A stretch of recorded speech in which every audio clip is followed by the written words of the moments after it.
We also often tell people when they have a 401k to save more. Where can I save more?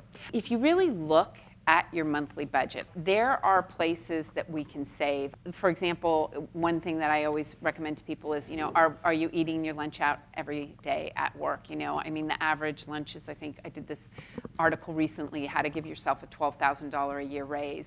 And the first thing was, if you're spending $11 a day on lunch, you could do the same thing by for the same exact lunch for probably about $2 by bringing it from home. You save that, you have enough to invest into a SEP IRA or into an IRA. I did this article once about calling your credit card companies and talking to them and getting your interest rates reduced. And a lot of times they will listen. And that's money that it's like we don't see it coming out of our pocket necessarily, because we're not writing a check necessarily like we are our PG&E or what have you.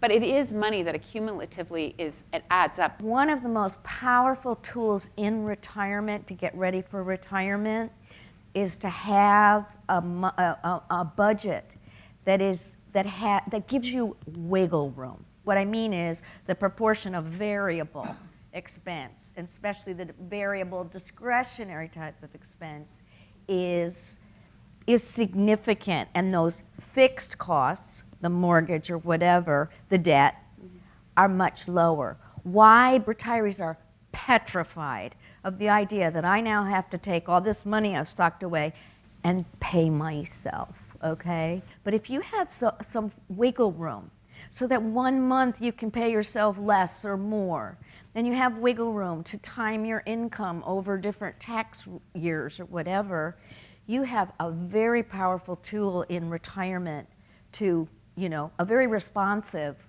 way of managing your costs and so forth.